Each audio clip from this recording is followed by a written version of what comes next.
Good afternoon. My name is Natasha Oyedele, and I want to welcome you to the NIH Office of Disease Prevention's Methods Mind the Gap webinar series.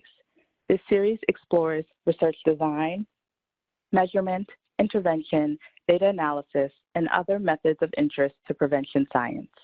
Our goal is to engage the prevention research community in thought-provoking discussions to promote the use of best available methods and support the development of better methods. Before we begin, I have some housekeeping items. You can submit questions during the webinar by clicking on the question mark in the WebEx toolbar. Please direct your questions to all panelists. We will open the floor to questions that have been submitted via WebEx at the conclusion of today's talk. The slides and video recording will be posted on our website, prevention.nih.gov/mindthegap in approximately 1 week. You will receive an email when they are available. Lastly, we would appreciate your feedback about today's webinar. Upon closing the WebEx meeting, you will be prompted to complete an evaluation. We would appreciate your feedback as it will help us improve this webinar series. At this time, I'd like to introduce Dr. David M. Murray, Associate Director for Prevention and the Director of the Office of Disease Prevention. Thank you. Thank you, Natasha. Today's speaker is Dr. Fan Lee. He is an assistant professor of biostatistics at the Department of Biostatistics, Yale University School of Public Health. He is also a faculty member at the Yale Center for Methods and Implementation in Prevention Science and at the Yale Center for Analytic Sciences. He has a PhD in biostatistics from Duke University. As a biostatistician, Dr. Lee works with researchers from a variety of medical specialties in the design and analysis of cluster randomized trials, individually randomized clinical trials, and observational studies. He's an active member of the Biostatistics and Study Design Core in the NIH Healthcare Systems Collaboratory of Pragmatic Clinical Trials, and he is an executive member of the Design and Statistics Core in the National Institute of Aging Impact Collaboratory. He also supervises MS and PhD students in biostatistics and teaches a course on causal inference methods at the Yale University School of Public Health. It's my very great pleasure to welcome Dr. Fan Lee. Thank you, David, for your nice introduction. And welcome, everyone. It is my great pleasure to be here and talk about overview of statistical models for the design and analysis of stepped wedge cluster randomized trials. Before we start, I want to acknowledge that this work is stemming from earlier conversations with Dr. David Murray and also Dr. Patrick Haggerty as part of the work within the NIH Collaboratory Biostatistics and Study Design Core Working Group. This article is now published in Statistical Methods in Medical Research, and I want to acknowledge my co-authors, including Jim Hughes and Patrick Haggerty at University of Washington, Ted Melnick at Yale, Carla Hemming at University of Birmingham, and also Monica Talia at Ottawa Hospital Research Institute.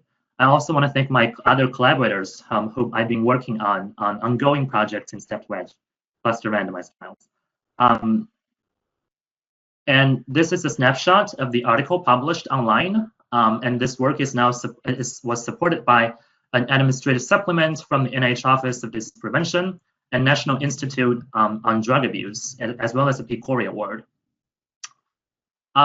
So cluster randomized trials or group randomized trials allocate clusters of individuals to intervention conditions. Each cluster can be a hospital, a clinic, or a physician within which patients are nested.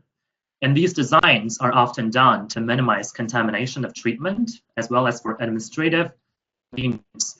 And they usually come in a parallel design, in which case half of the clusters are randomized at the start of the trial. However, in practice, logistical constraints often favor a design that sequentially rolls out intervention in a staggered fashion, which is typically seen in a stepped wedge cluster randomized trial.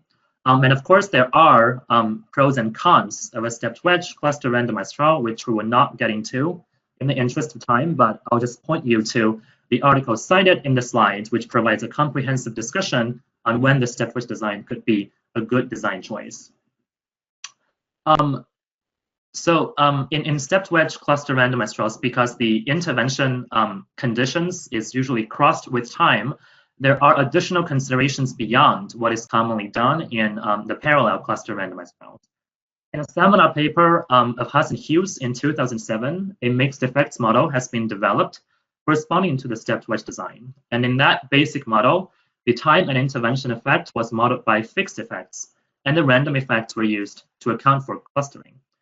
Among other modeling techniques, the mixed effects models are usually more accessible from standard software, especially when it comes to more complex random effects structures. In addition, several systematic reviews also pointed out that the mixed effects models are widely used in practice, and so will be the focus of this discussion. Through a methods literature search, we found there are many extensions of the basic Hussey and Hughes model of the past decade. And despite the variety of the models, a number of systematic reviews pointed out that statistical methods for the simplest determination varied across studies, and there are insufficient details provided on the modeling assumptions. This may be concerning because we may not be able to reproduce numbers that are generated from these papers, and the potential sensitivity to model specifications of these results only make things worse. So in an effort to really clarify the similarities and differences across these models, we wish to integrate the toolkit of the analytical models for stepped wedge cluster randomized trials. And specifically, we wish to answer the question of what are essential ingredients in a model for stepped wedge cluster randomized trials, and what are published common variants of these models. And hopefully through the search, we could identify areas that also need further development. So as to why this effort may be worthwhile, I want to talk just a little bit about the consort extension of stepped wedge cluster randomized trials.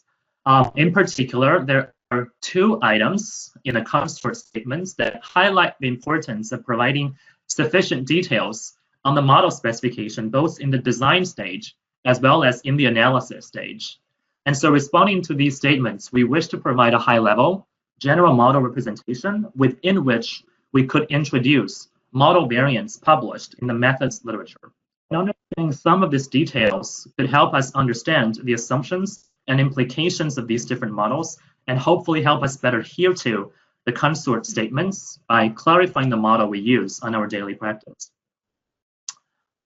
So to provide a more context around the general model representation, we consider a complete stepped wedge cluster randomized trials with I clusters followed over J time periods.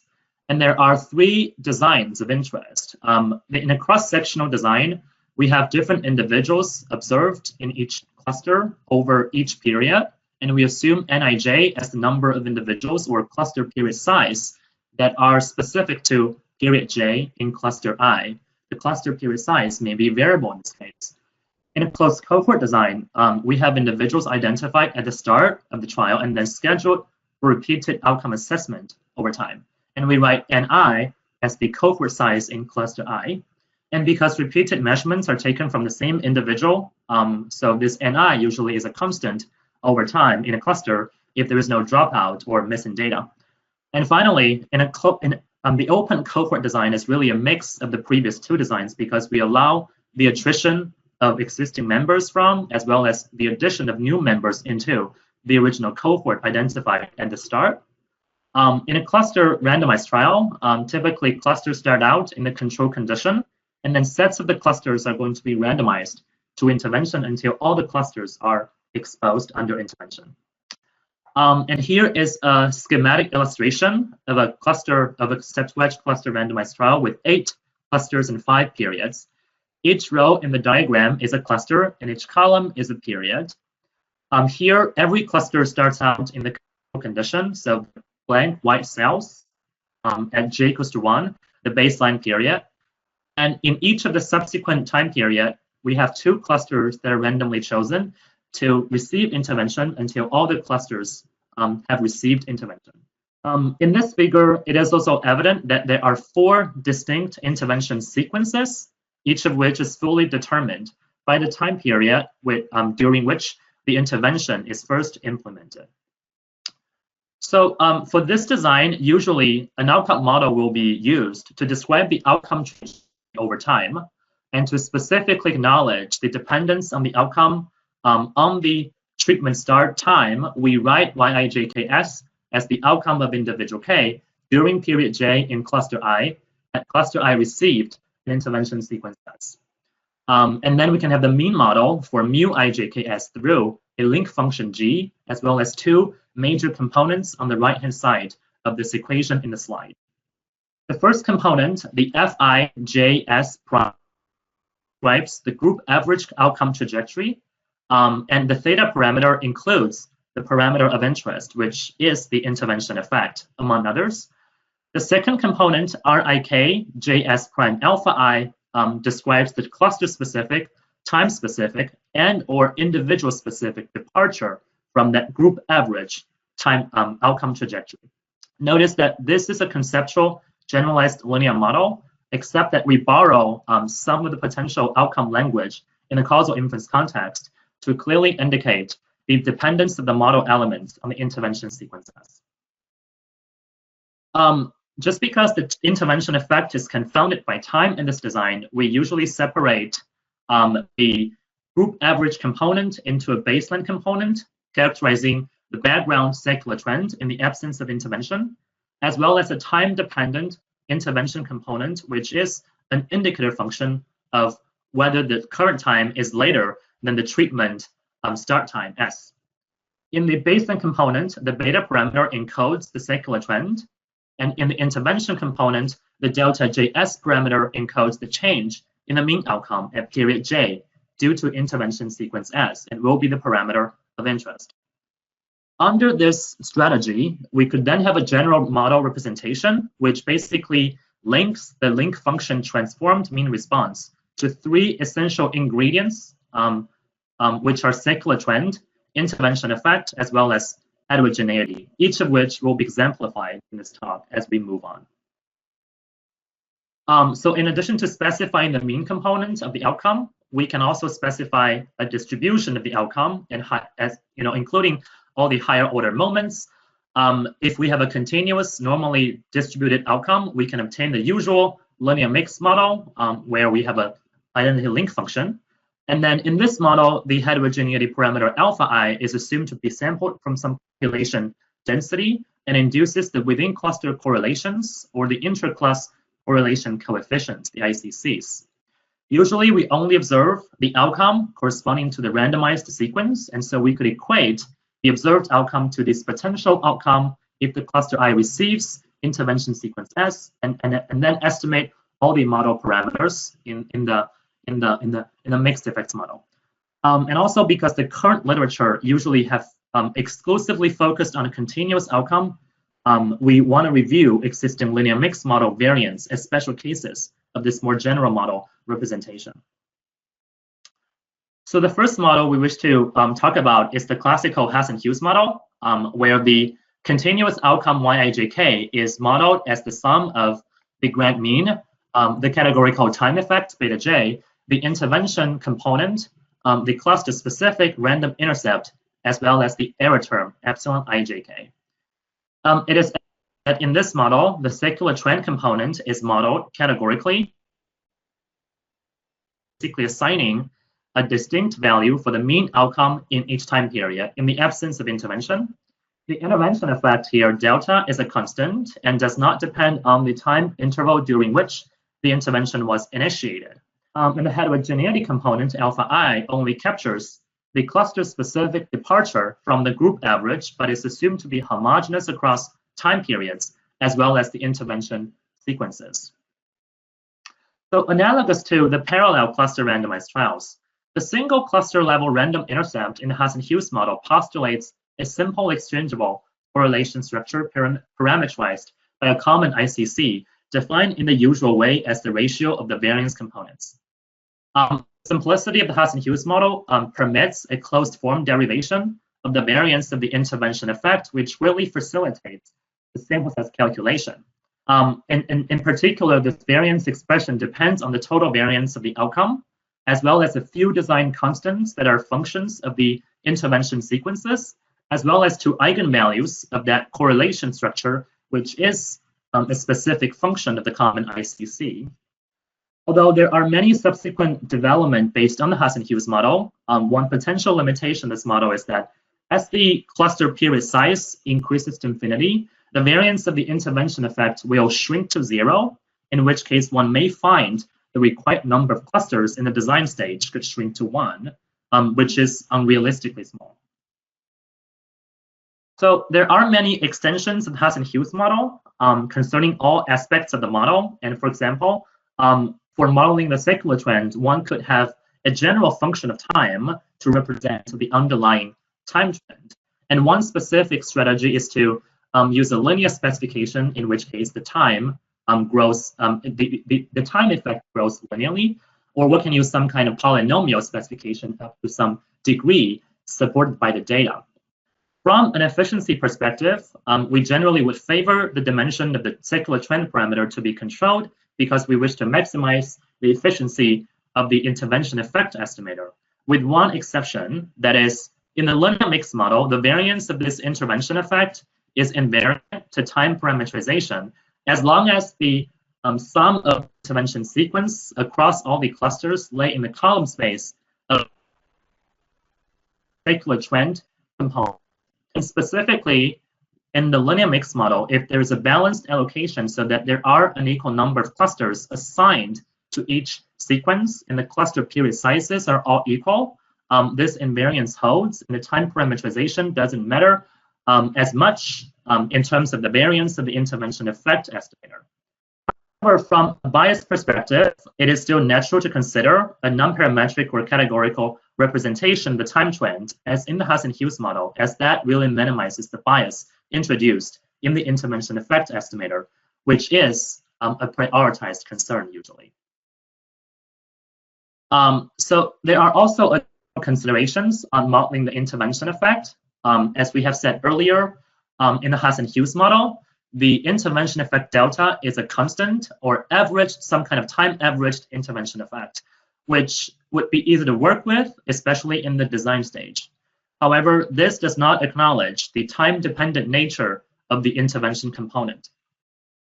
One alternative would be the linear time on treatment specification, which specifies the intervention component as a linear function of the time periods elapsed since the intervention was first introduced.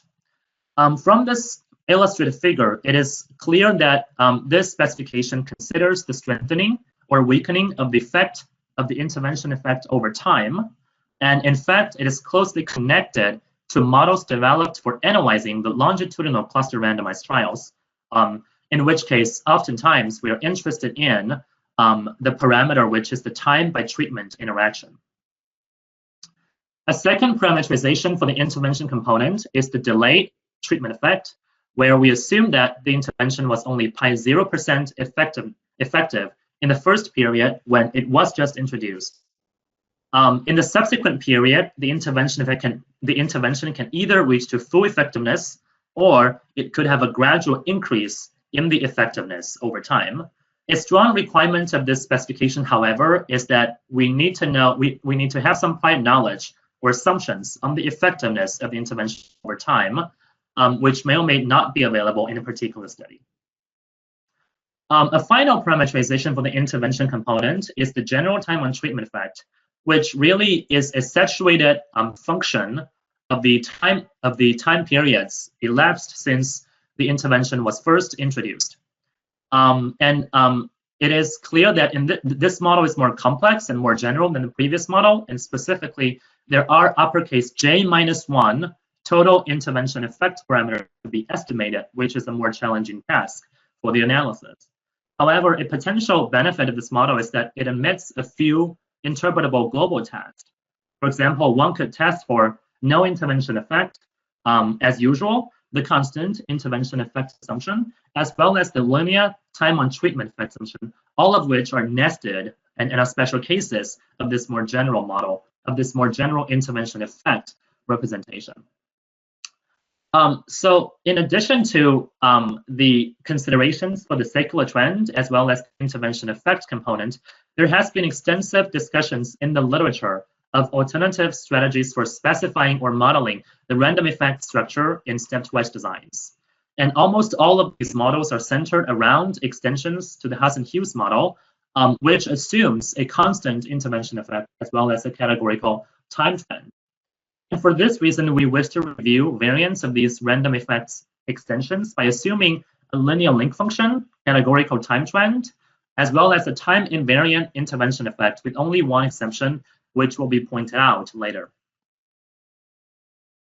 So we first consider models developed for cross-sectional designs where different individuals are included in different periods for each cluster. And here's a brief table summarizing the 4 models we will introduce as we move on.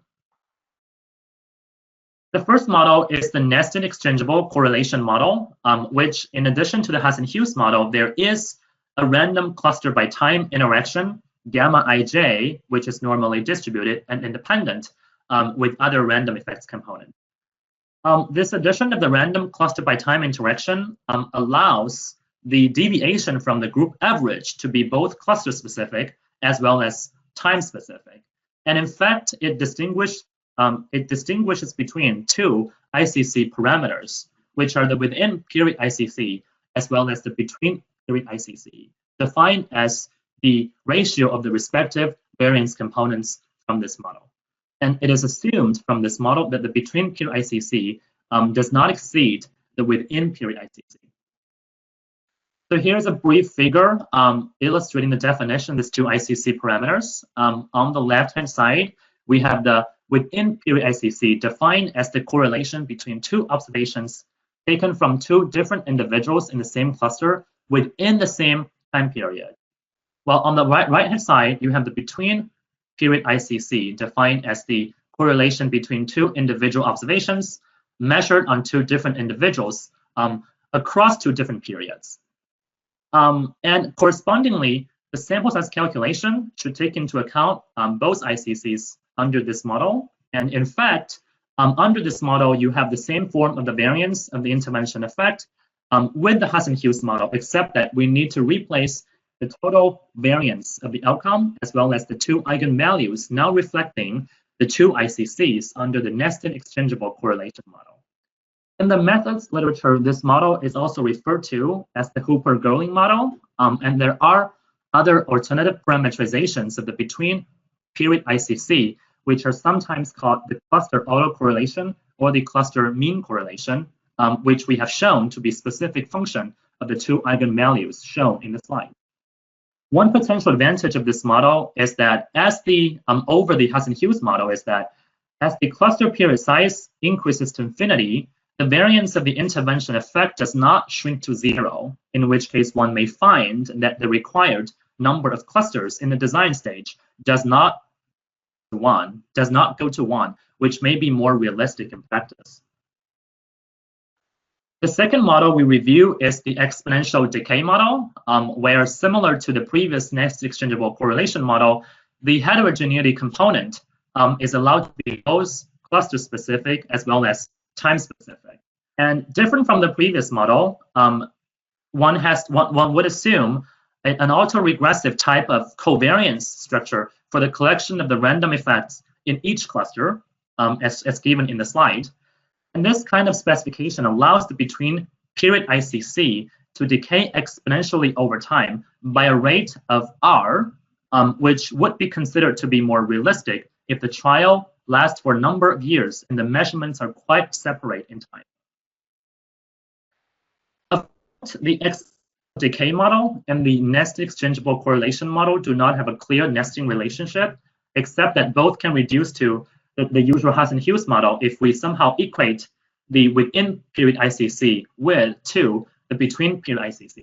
And under this decay model, the variance of the intervention effect does not come in closed form, and so sample size estimation has to proceed numerically. There are, of course, implications for the design and analysis, under different model specifications. And in particular, from a design perspective, the sample size estimates may go either direction when the incorrect model is assumed. For example, when the decay is omitted, but actually there is a decay in your data. From the analysis perspective, similarly, omitting the decay parameter when there is a decay might also lead to a type 1 error rate inflation, which may invalidate the inference. A lot of these implications also carry over to more complex scenarios where you have a continuous recruitment of individuals in a cross-sectional setting, and the decay also exhibits a continuous time pattern. We won't go into those details in this talk, but only refer the audience to the paper included in the slide. The third model variant is the random intervention model, which in addition to the Hughes model, has an additional random intervention effect, nu I. And one would assume that the random intercept alpha I and this random intervention follow a bivariate normal distribution. This random cluster by treatment interaction, which is the random intervention effect, allows the heterogeneity term of this model to be both cluster specific as well as intervention condition specific, in a sense that the implied correlation structure would depend on the intervention condition corresponding to pairs of observations. In other words, under this model, we are allowing the treatment to not only have an effect on the mean components of the outcome, but also have an effect on the variance components or the ICCs of the outcome. Working with the random intervention model, one has to be extra careful because there are some alternative parameterizations which induces unnecessarily strong assumptions, but one wants to avoid them in your analysis of the study. And the paper included in the slide discussion about this issue. The final model under the cross-section design we want to review is the random coefficient model, in which case one actually represents the secular time as a linear function of time. And in addition to that fixed linear time effect, one would introduce a random time slope as well, and then assume that the random intercept alpha I and that random slope of time to follow a bivariate normal distribution. Similarly, the inclusion of this time slope, random time slope, allows the heterogeneity term to be both cluster specific as well as time specific, but in a different way. And while this model has received considerable attention in analyzing longitudinal parallel cluster randomized trials, it actually has not been formally studied in stepped wedge design. So the presentation here is more of a food for thought. In our investigation, we find that the implied ICC structure under this model is actually a complex function of time, which would be hard to study analytically. However, we do have some numerical experiments that sort of illustrates the implied correlation pattern under this model. Specifically, we consider a trial with 5 periods, and we tabulate the within period ICC as well as the between period ICC implied under this model under specific choices of the model parameters. From this figure, we can each of the diagonal component indicates or diagonal values indicates the within period ICC, and we can see that this ICC actually increase in its magnitude over time. The off diagonal element or values indicate the between period ICC, which also increases as the distance between the two measurements get more separated. So the implied correlation from the random coefficient model really is sort of on the contrary to what the implication is under the exponential decay model, a fact that points out, points to the necessity of more studies that compares these two models empirically and also analytically in the stepped wedge design literature. We next consider models developed for the closed cohort design, in which case we have identified a set of individuals at the start and follow these individuals over time. And the table here give a brief overview of the 4 models we'll talk about as we move on. The first model variant is a basic model extending the Hussey-Hughes model by including a random effect for the repeated measurements over time for each individual.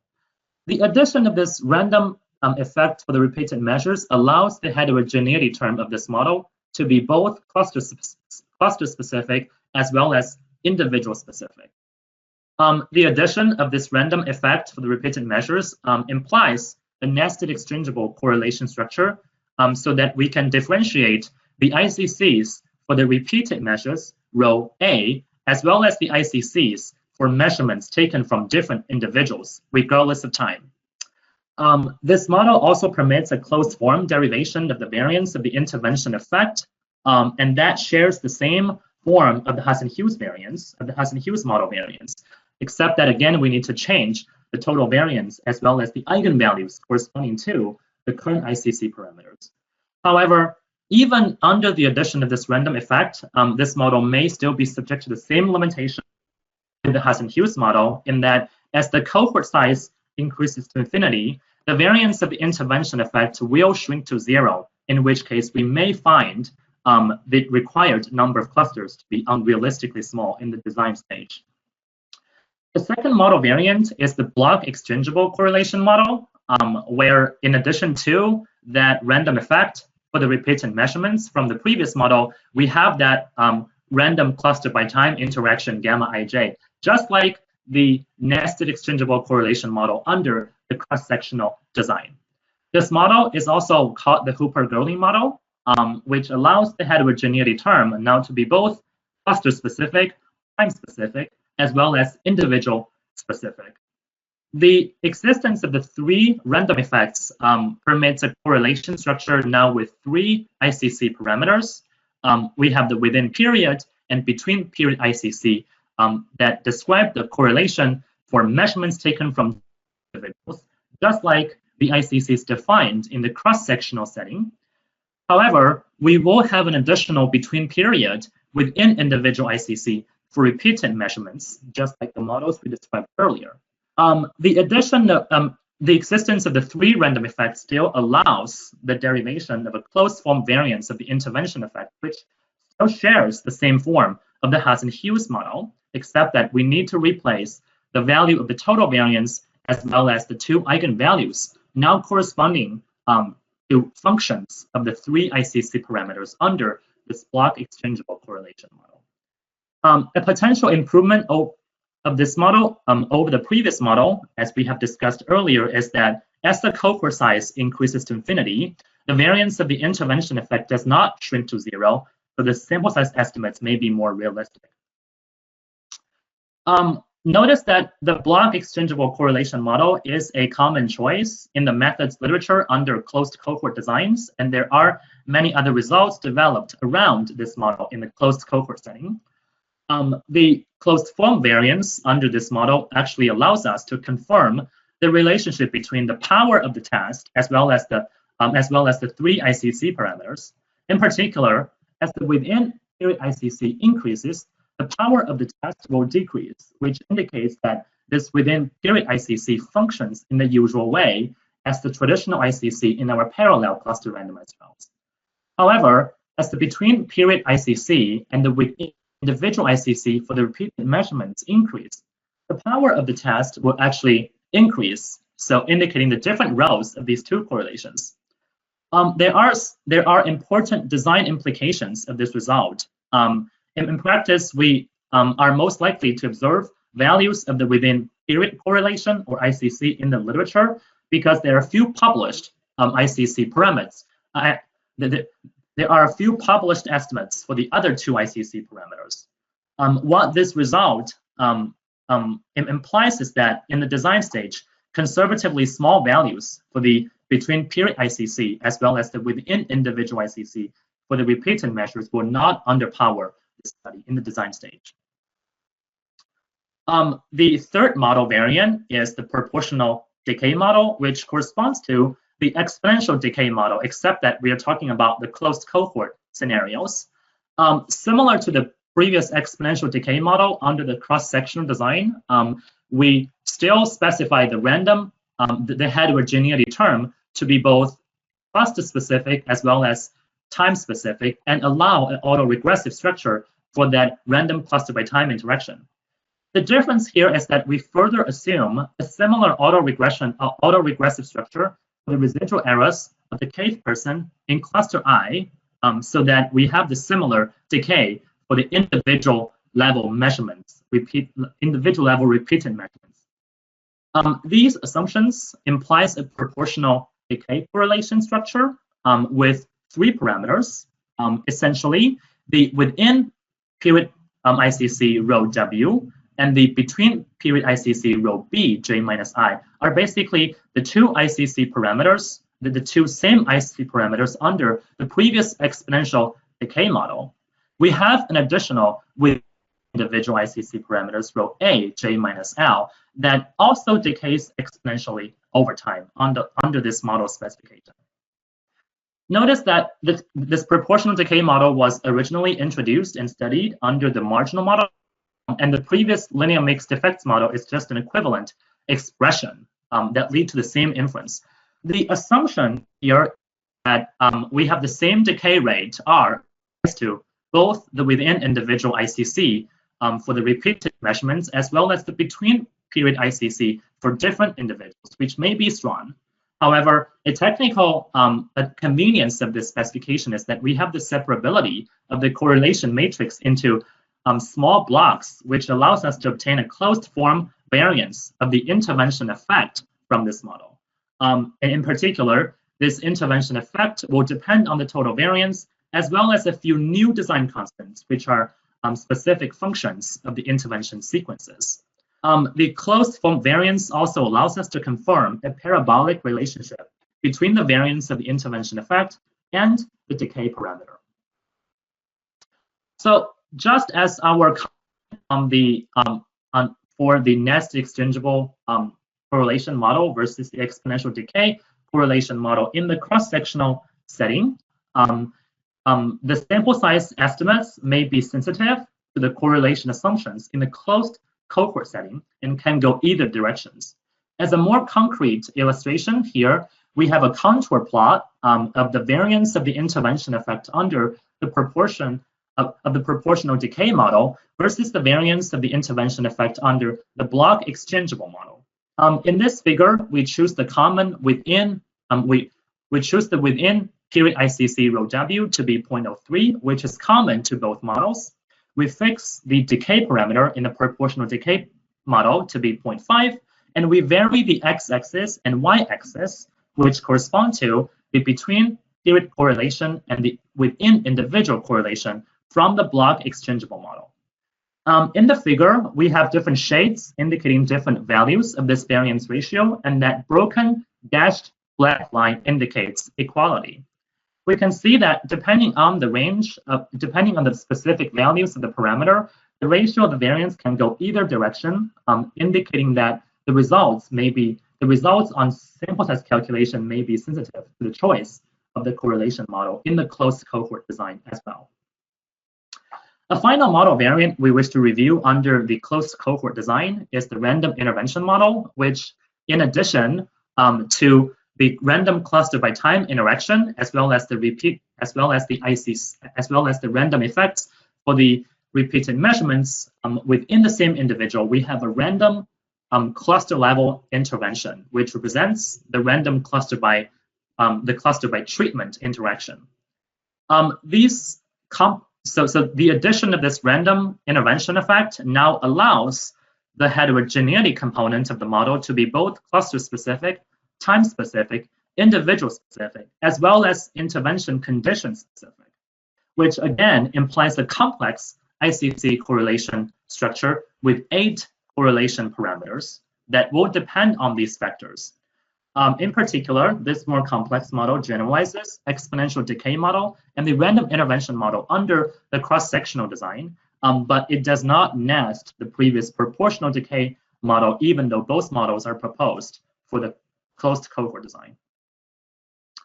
And finally, we wish to talk about models developed for the open cohort design, and we call that the open cohort design can be considered as a mix of a cross-sectional design and a closed cohort design because we are allowing for the attrition of existing members and the addition of new members into the original cohort identified at the start of the study. We write Nij as the individuals included during period J in cluster I in the open cohort design. And basically, because there are individuals coming in and dropping out from the cohort, there exists an overlapping number of individuals for period J and period L in cluster I, depending on the degree of cohort openness.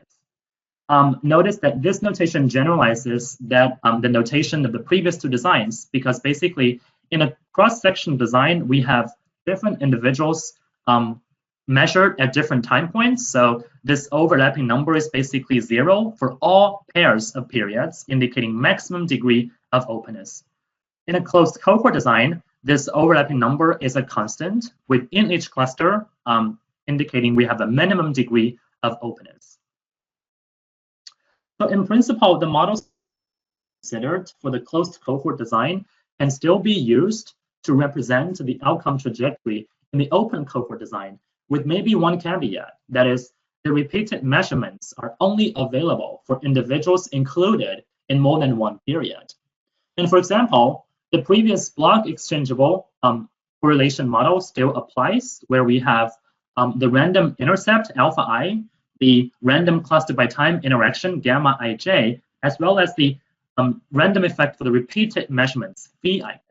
However, under this block exchangeable correlation model, the implied within cluster correlation matrix is neither nested exchangeable nor block exchangeable, but a blend of these two due to the nature of the open cohort design. And here is a specific illustration as to what the correlation matrix would look like for the referred model under the open cohort design. So in this case, we consider a stepped wedge design with only 3 periods, and then each block represents a given cluster periods, and we have only 2 observations in each period for simplicity. We can see that so there are 3 matrices. The first matrix is the nested exchangeable correlation structure under the cross-sectional design.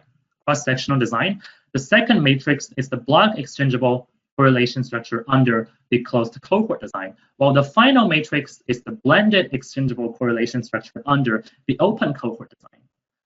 Notice that all have the same diagonal block consisting of the within period correlation, or ICC. However, there are some differences in the off-diagonal blocks in these 3 designs, which are determined by the overlapping number of individuals and hence the openness in the open cohort design.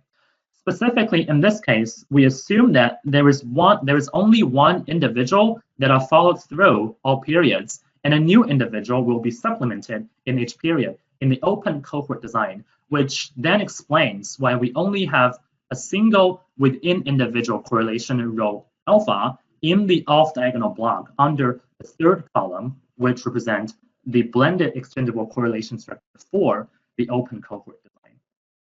So assuming the same cluster period sizes and a constant attrition rate, there is a recent paper that derived the closed form variance for power calculation under the open cohort design. This attrition rate reflects the degree of cohort openness and actually represents a continuum between the cross-sectional and the closed cohort designs.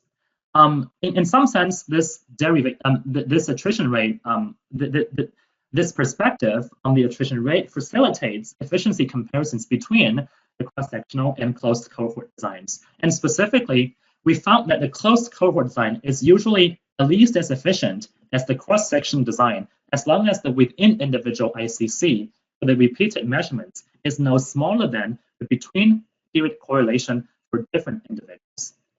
The result can be reversed if the within individual ICC for the repeated measurements is actually smaller than the between period ICC for different individuals, even though this assumption is not plausible under the mixed model formulation. It may be realistic in some other cases because this parametrization still allows the correlation model to be positive definite.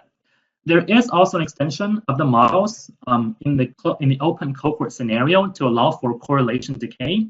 In the interest of time, we'll not get into those details, but only refer the audience to the paper included at the end of the slide. Although we have reviewed a number of linear mixed model variants, which are published in the literature, there are, however, not as many articles talking about binary outcomes, which, however, are pretty common in practice. From a design perspective, my colleague Zhou et al. Provided a maximum likelihood approach for power calculation with binary outcomes based on a model extending the Hussey-Hughes model to estimate the risk difference. And there is also a forthcoming sets in our package SWD power, which can be accessed via the link in the slide. The important information or message from this work is that the linear mixed model approximation for binary outcomes may not be accurate for power calculation, and one needs to really consider the binary nature in the model formulation to preserve the accuracy of the power calculation in the design stage. There is also a limited investigation on the use of the generalized linear mixed model with more complex random effects structures for the analysis of these trials, with maybe one exception. That's the Thompson et al. Paper. That paper compared 3 different models, the Hussey-Hughes model, the nest exchangeable correlation model, as well as the random intervention model, except that they used the logistic link to model the binary outcomes in the cross-sectional designs. Their finding was that the logistic nested exchangeable correlation model, which allows for random cluster by time interaction, had more robust performance in terms of the bias and also time point error rate across a number of data simulation processes. However, in interpreting the results, one needs to be careful also because the interpretation of the intervention effect under the logistic mixed effects model may be different depending on the different specifications of the random effects components. So in practice, estimating these model parameters will basically, one needs to fit these models to estimate model parameters, and there are pretty mature softwares to implement all of those procedures. What we found is that there are more flexible choices of readily available complex random effect structures with linear mixed models compared to generalized linear mixed models. For example, you will find a lot more specifications and options for specifying the random effects structures in prog mixed in SAS compared to prog limix. In implementing all of those models, you can read over or the intervention effect estimates as well as the variance components from these models. But if you want to pin the ICC parameters of interest, you would need to have an additional step to compute the ICC based on a transformation of the variance components. This step can be simple for continuous responses usually, but may not be as easy for binary outcomes because of the complexities of the nonlinear link function. In comparison to the model-based inference, the permutation inference has also gained traction in the past decade for accurate control of type 1 error rate. The general idea under the stepped wedge design is that one needs to obtain the reference distribution of a given test statistic by permuting the intervention sequences across the clusters to regenerate the randomization distribution. A condition for the validity of the test is the exchangeability across the permuted intervention sequences under the null, in which case we can ensure the exact control of the type 1 error rate of this test, which may be more attractive in small samples. There are other recent permutation procedures, which in the interest of time will not be reviewed here, but has been pointed to in the review paper included in the slide. So before we conclude, I want to summarize that in this presentation, we reviewed several variants of the mixed effect models developed for the stepped wedge designs under a unified model representation, which includes 3 essential components: secular trend, intervention effect, as well as heterogeneity. We found that the majority of the models assumed a categorical time effect, as well as a scalar intervention effect, which may be convenient for sample size estimation in the design stage. We also found that the current literature has been devoted to the continuous outcomes and variations of the random effects structures, as you'll find a lot more papers discussing these topics. However, there is a relative little attention to the design and analysis of these trials on binary or count outcomes. We have reviewed a number of different models for use in practice, but a natural question would be, what would be the good choice of models? I would say that this is a general, very difficult question to answer uniformly because the answer could depend on the accuracy of characterizing the outcome trajectories in specific cases. But one message we should remember is that we need to be consistent in terms of the choice of the models in the design and analysis stage through pre-specification, because a lot of the power calculation are specific to each model, And the results may be different if you switch to a different model in the analysis. And so the integrity is sort of preserved if you have consistently specified and used the same model throughout.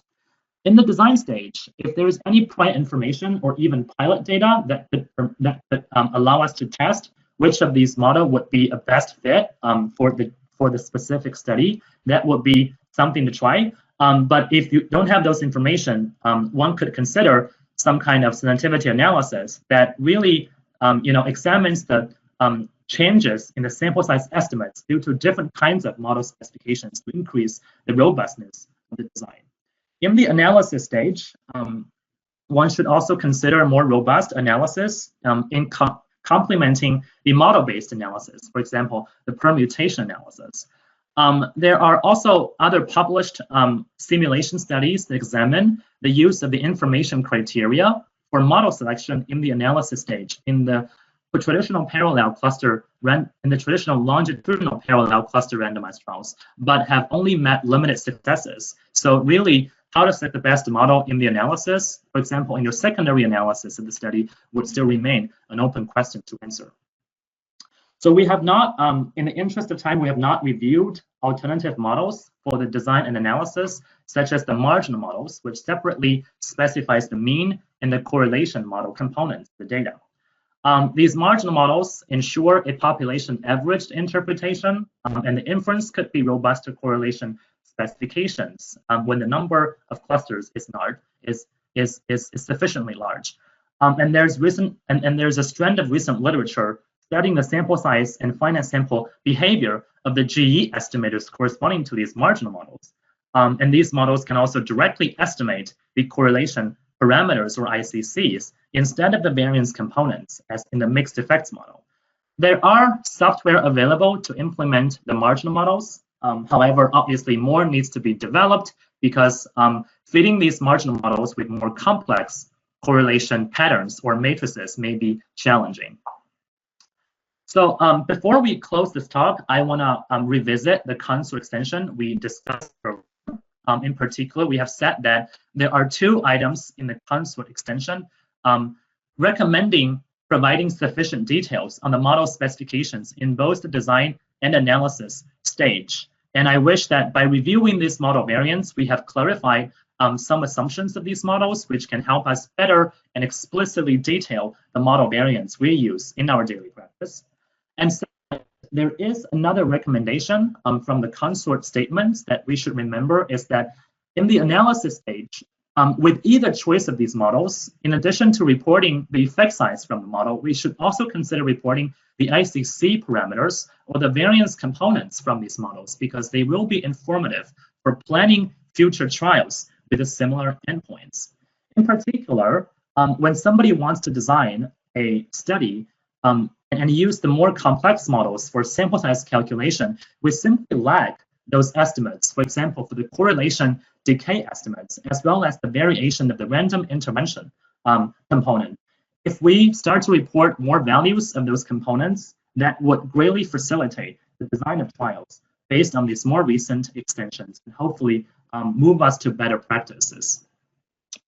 So that's the end of this discussion, and questions are welcome either during the webinar or to my email as well. So thank you for listening.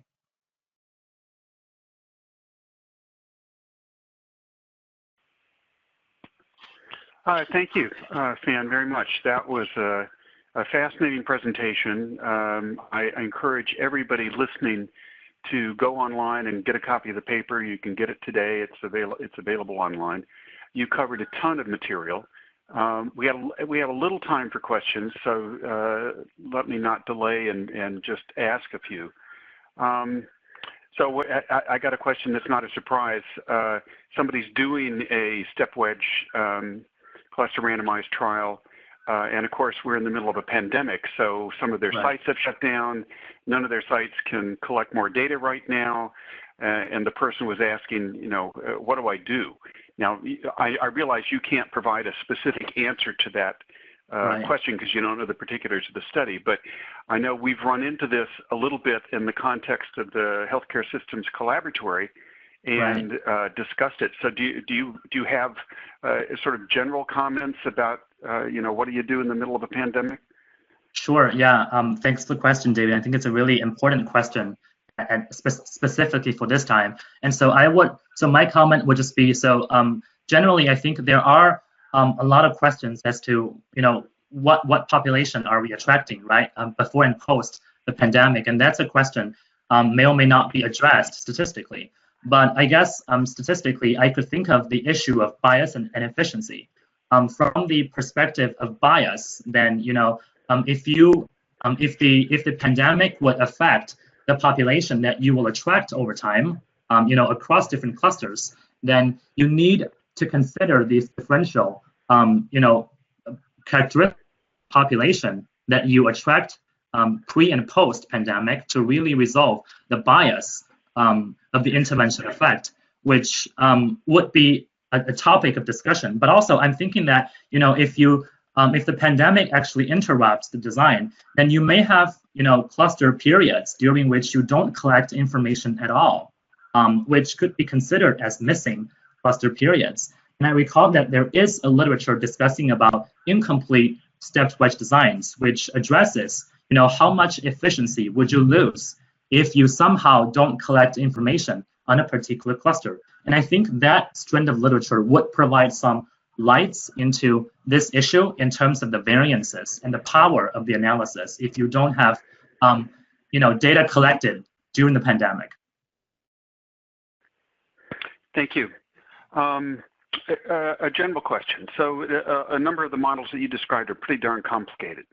Some of them had 8 interclass correlations, for example. Right. So as a matter of practice, do you encourage investigators who are thinking about using a step wedge approach to always have a good biostatistician on the team who's familiar with these things and following the literature? I think definitely, because the issue we see is that there are so many published articles that describes applications of the step wedge designs in different areas. And then one frustration is that it is not really clear from those primary paper as to what models they use. But as we found out, the results could be very different according to different models. So setting the issue of the results, the different results aside, the frustration really comes from the fact that we don't really have a clear description of these models. And so one would not be able to know what models were used and to what model the results should be interpreted based on. For this reason, I do highly recommend working with a statistician who knows and understands these models. And I think we are also putting an effort to really clarify what these models are by giving them easy access to these model variants in the literature. Well, this is one of the nice things about your paper. You've provided a general structure in which all of these models that have been used fit, and many of them are nested, some of them aren't, or they're only partially nested. But your paper provides a terrific framework for much of the work that's been done in cluster randomized trials as used in step wedge design. So that's one of the nice things. Is there a particular model that you would suggest to people to use in planning, for sample size calculation? Right. I think currently a lot of the studies have focused on using the Hussey and Hughes model for power calculation, at least for continuous outcome. And I would say that we should definitely consider one step further. For example, in the cross-sectional design, we have this nested exchangeable correlation model that really differentiates the within time ICC and the between time ICC. I would consider this model a little bit more realistic to use over the Hussey and Hughes model because there is a nice paper discussing that you may have this, shrinking variance property under the Hussey and Hughes model, in which case one may find the required number of clusters may be unrealistically small. And so I would think that, considering the models that account for some kind of cluster by time interaction, so this gamma ij term would be more helpful to generate more realistic results. We're clearly not going to get through all the questions that we have today, and we may just have to devote more time to this topic. I'll close with one other question. We have a listener asking, how does sample size requirements for stepped wedge designs, how does that compare to parallel group randomized trials or to individually randomized group trials? And are there some general principles that you can identify? Yeah, sure. So I think there are definitely articles we included in our paper that sort of refers to specific studies of those issues in more detail. I would say that I think a lot of the comparisons are made between the stepped wedge cluster randomized trials versus the parallel cluster randomized trials, but not with the individually randomized group treatment trial. It would be something interesting to study in the future. For the first comparison between the stepped wedge cluster randomized trials versus the parallel cluster randomized trials, I think the results in efficiency really depends on a number of considerations, such as how many time periods you have, and then what is the ICC parameters in these models, and then the complexity really lies in the fact that in a stepped wedge design you may have multiple ICCs. However, in a parallel design, in a cross-sectional scenario, you usually have only one ICC parameter. And so the second ICC parameter, the between time ICC parameter, would largely affect the efficiency comparison between the parallel cluster randomized trials as well as the stepped wedge cluster randomized trials. And so those results are very specific to the parameters that we vary in that comparison. Fan, I want to thank you again for your presentation today. We have hit the top of the hour, so I'm going to return things to Natasha to wrap up. Thank you, David. Thank you, Dr. Murray. And thank you to everyone who participated in today's webinar. As I mentioned at the beginning of the webinar, we'll be posting the slides and a recording of today's session on our website next week. You will receive an email with a link to the recording when it is available. Thank you. Thank you.